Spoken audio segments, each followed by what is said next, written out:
est-ce qu'on frappe l'être qu'on aime? C'est-à-dire qu'on aime, quand moi je ressens souvent l'amour dans mon cœur là. C'est-à-dire tu penses uniquement du bien, tu veux qu'il soit beau. On aime, moi, ce que j'aime chez une femme, c'est son caractère. Quand ce caractère n'est plus en harmonie avec ma vision, je commence à penser à te mettre de côté. Ah, d'accord. Voilà, donc c'est pour cela que je demande l'option de la polygamie aux hommes. Très important. Tu mets de côté, tu continues la liste. Tu n'as pas à taper sur les gens.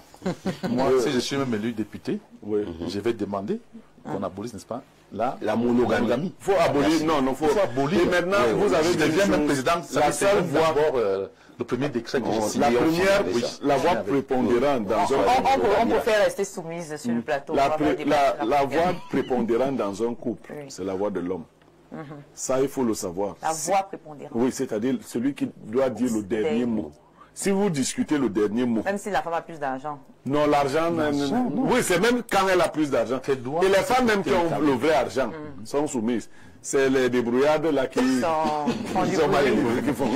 Alors, Pierre Bérugne, avec la thématique, quand on parle de tradition et de modernité, quel avenir, comment trancher donc, hein, parce que on se retrouve parfois dans l'homme vient d'une famille où on dit que vraiment l'homme peut te taper, tu supportes, voilà, hein, la tradition. Non, aucune tradition. La femme vient de là où, voilà. Non, les gens on condamne, on porte même plainte quand l'homme. C'est-à-dire mon homme me tape et porte plainte. Bon, comment on fait pour trouver... Les gens galvaudent les traditions. Aucune tradition ne dit qu'il faut taper sur sa femme. Il y a des pratiques. Parce qu'il ne faut pas croire que tout ce qu'on fait, la tradition, c'est ce que les anciens ont fait. Tout ce que les anciens ont fait n'était pas parfait. Puisqu'il y avait des procès en tradition. Que non, ce que tu as fait là. Il n'y a aucune tradition qui le dit. Mais on a été habitué. Et les traditions s'ajoutent au fur et à mesure. Et on se dit que c'est les parents, les anciens. Nos parents aussi, je vous ai dit que c'est l'homme seul qui payait toutes les factures.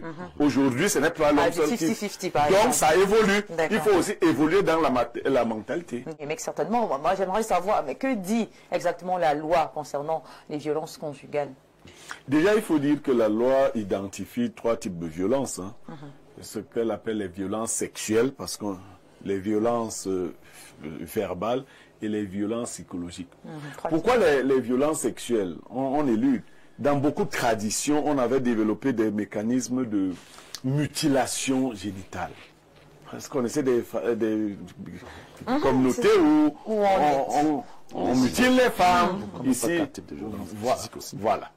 Oui, il y a donc cette catégorisation. Et la loi punit de 10 à 20 ans d'emprisonnement ferme. Celui qui fait subir, par exemple, des mutilations sexuelles à une femme. Avant, c'était les familles qui s'organisaient ou des médecins dits traditionnels. Parce qu'on veut priver la femme du désir, du plaisir sexuel. Oui, on veut priver tôt. Non, lorsqu'on vous a excisé. C'est à jamais? Non, c'est à jamais. On tue l'organe du plaisir que vous avez. Mais c'est toujours le plaisir parce que, par exemple, je connais le Tchad. Oui, parce que j'imagine que quand vous grandissez... Je connais les femmes au Tchad, quand vous grandissez, quand même, vous on continue avec la mutilation. Et des femmes, elles te disent que non, oui, elle a du plaisir. Bon, on va entrer dans le débat d'une autre façon. Mais de toutes les façons, c'est une violence. C'est la plus grave, organisée par certaines sociétés. Aujourd'hui, les lois ont permis de faire reculer cette violence. Au niveau de la violence verbale, on peut dire qu'elle est diversement appréciée. Elle est plus le fait des femmes dans les foyers.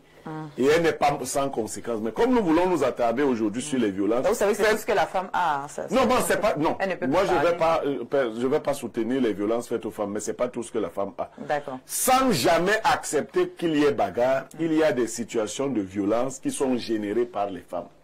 Je vais vous rapidement... Je connais une femme qui a giflé son mari, qui était en petite serviette. La serviette est tombée devant la mère du mari. Mais oui, le rapport te gifle à la joue, ta serviette tombe en bas. La gifle a secoué. Et sa serviette est tombée devant sa maman.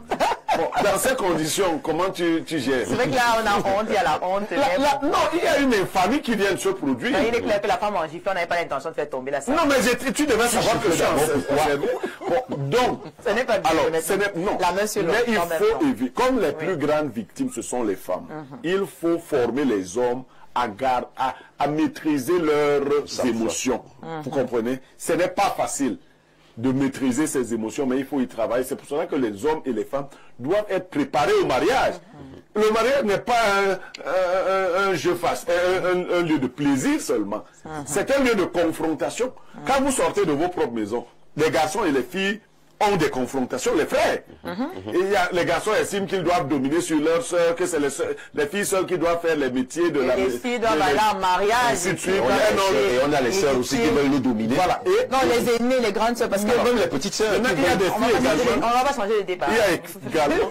Alors, vous sortez avec ces comportements, vous vous rencontrez. Vous êtes d'éducation différente. Il faut être préparé à la tolérance, à la compréhension. Je le disais hier, il faut se poser une question fondamentale. Si j'ai en face de moi quelqu'un de plus fort que moi physiquement, comment je résous nos différends? À partir de là, si vous trouvez la réponse, vous saurez comment gérer votre femme. Comment, j'ai donné une piste de solution, développer ce que j'appelle la dépendance affective. En donnant à l'autre des raisons de s'attacher à vous. De sorte que les menus punitions que vous pourriez proposer vont marcher. D'accord. Voilà donc une belle astuce pour les hommes qui ne savent pas comment se contrôler. Comme